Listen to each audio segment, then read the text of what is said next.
Nah, di sini judulnya adalah optimisasi papan interaktif digital dan rumah pendidikan dalam meningkatkan pemahaman pembatasan sifat peserta didik.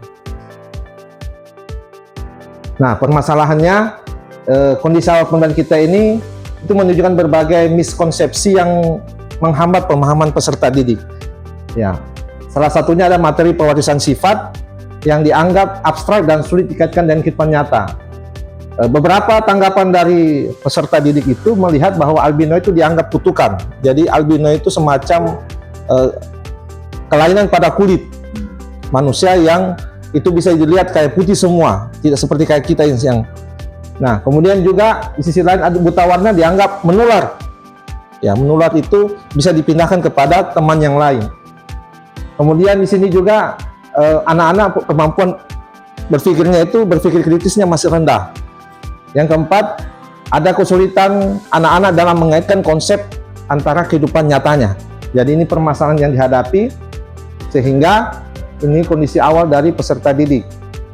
Nah, inovasi yang saya lakukan adalah saya mencoba untuk model pembelajaran based learning ini saya integrasikan ke dalam papan interaktif digital dan menggunakan platform rumah pendidikan yang harapannya adalah mendorong terjadi pembelajaran mendalam yang berkesadaran, bermakna, dan menggembirakan. Ya, seperti yang Ibu bisa lihat di bawah, ini ada model pembelajarannya, problem based learning, kemudian integrasinya kepada PID dan rumah pendidikan, dan prinsip learning itu adalah tadi berkesadaran, bermakna, dan menggembirakan. Adapun tahap 1 sebagai identifikasi masalah, yaitu saya coba untuk melakukan tes diagnostik. Ya, saya melakukan tes diagnostik untuk mengetahui apakah mitos atau fakta dengan adanya PID ini untuk menjawab bahwa anak-anak tadi permasalahannya anak-anak melihat bahwa itu albino itu kutukan atau berbahaya bagi anak-anak yang lain. Nah, itu coba dijabarkan. Kemudian dengan aktivitas yang saya berikan itu ada kegiatan PID yang dimana siswa itu nanti akan berinteraksi langsung menggunakan layar sentuh PID ini, dengan dimana kita bisa menjawab pernyataan albino adalah kutukan, buta warna menular, dan sifat dapat diwariskan. Ini untuk mengidentifikasi berbagai miskonsepsi sebagai dasar desain pembelajaran mendalam. Nah, di sini saya kasih contoh saja kepada mereka bagaimana bisa melihat dengan video yang ada apa sih kondisi albino itu, apa sih buta warna itu, dan fenomena apa yang dihadapi oleh masyarakat di sekitar pesisir ini terkait dengan pewarisan sifat dengan kehidupan peserta didik. Kemudian kemudian saya sudah berikan diskusi kelompok ya anak-anak untuk membicarakan apa saja yang terkait dengan kasus yang ada di masyarakat, khususnya pada mengidentifikasi pola pewarisan sifat dan bagaimana mereka merumuskan hipotesis awalnya terhadap pengamatan video tadi. Kemudian saya kasih juga konsep genetika untuk bisa menambah informasi mereka, menambah pemahaman mereka tentang pewarisan sifat. Ya. Kemudian juga saya buatkan mereka dalam bentuk pohon keluarga, silsilah. Silsilah itu antara bapak dan ibu nanti menghasilkan keturunannya seperti apa. Ya, kalau dia umpamanya menghasilkan ada 4, kemungkinan itu ada. Ada yang normal, ada yang karir, dan ada yang albino. Seperti itu.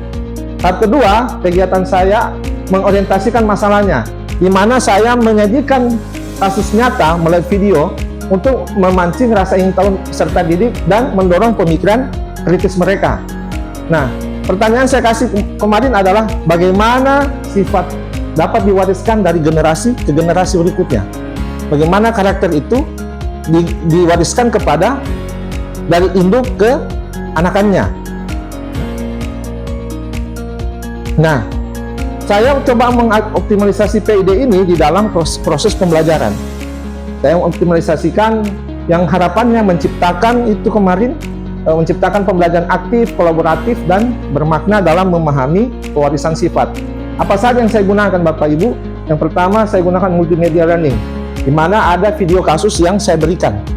Yang kedua, saya buat anak-anak bermain di PID dengan menggunakan anotasi langsung. Kalau anotasi langsung itu yang saya simpan sebelah kiri materinya. Di sini menggambarkan silsilah pohon keluarganya, jadi langsung. Kemudian di sisi lain juga saya pakai beberapa ada kolaborasi antara sesama siswa untuk bisa menyentuh papan PID ini. Kemudian wireless screen yang sering pakai adalah anak-anak bawa HP.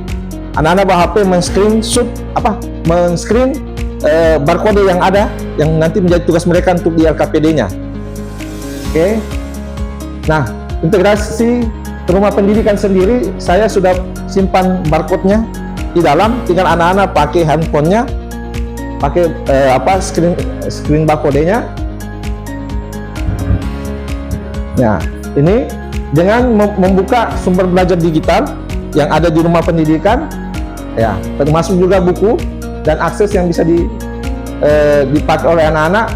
Dan harapannya, dampaknya adalah peserta didik bisa mengakses materi secara valid dan mudah dijangkau kapan saja. Itu tujuannya. Kenapa ada dampak yang harus terjadi, yang dimana diharapkan adanya platform rumah pendidikan ini bisa dimanfaatkan secara mandiri oleh guru dan peserta didik sebenarnya. Kemudian kegiatan pembelajaran yang kolaboratif ini merupakan strategi inklusif dalam pembelajaran mendalam. Kenapa? Karena di dalamnya ada keterlibatan beberapa person yang membentuk suatu kelompok belajar.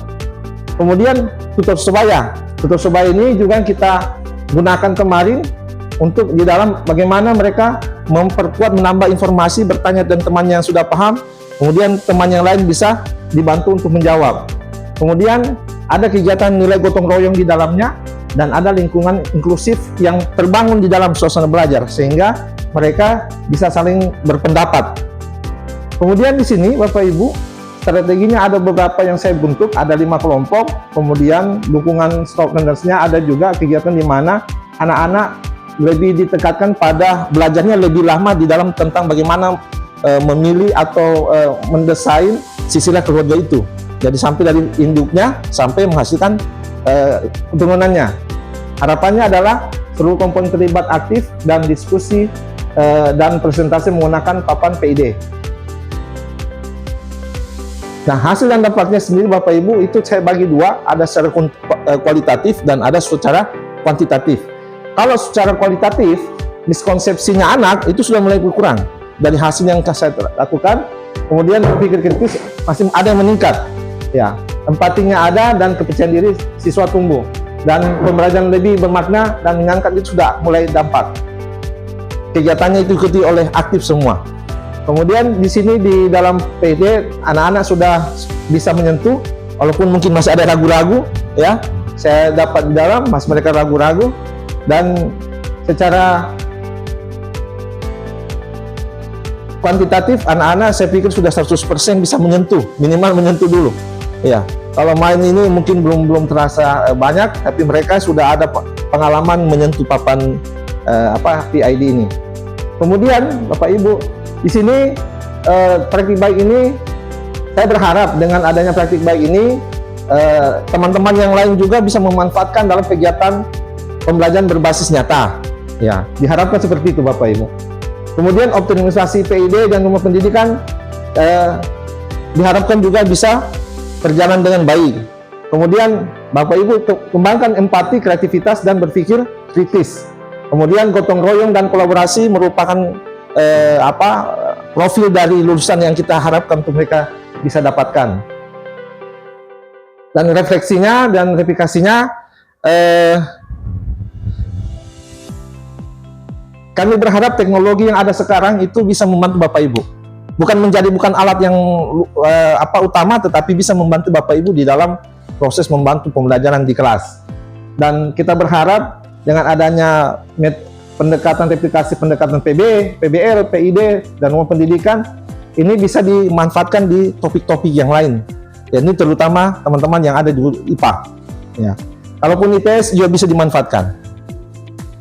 Saya kira cukup ya Bapak Ibu, terima kasih atas perhatiannya dari saya, semoga bisa bermanfaat. Saya akhiri, wabillahi taufiq wal hidayah. Wassalamualaikum warahmatullahi wabarakatuh.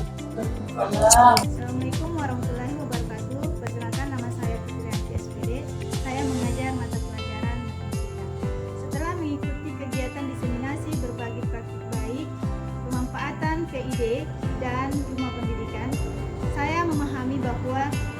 Dengan memanfaatkan PID dan rumah pendidikan dalam kegiatan belajar di kelas dapat membantu siswa dalam memahami materi yang sulit dan abstrak, serta membuat siswa lebih aktif dan berani dalam menganalisis kasus secara mandiri.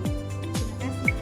Assalamualaikum warahmatullahi wabarakatuh, dan salam sejahtera untuk kita semua. Saya Ahmad, guru SMP 5 Tangitara Terapung, yang menerima langsung materi tentang praktik baik pembelajaran mendalam.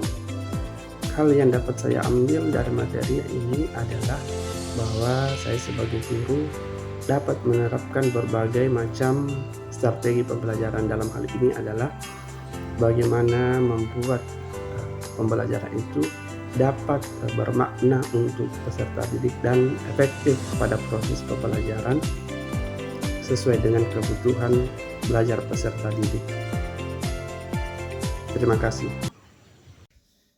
Bismillahirrahmanirrahim. Assalamualaikum warahmatullahi wabarakatuh. Salam sejahtera buat kita semua. Om Swastiastu, Namo Buddhaya, Salam Kebajikan. Sangat-sangai Rutung Pekiki Nisamba. Benar kan? Nama saya Didit SRPD. Saya adalah salah satu pejuang digital ketiga yang saat ini telah melaksanakan rangkaian kegiatan.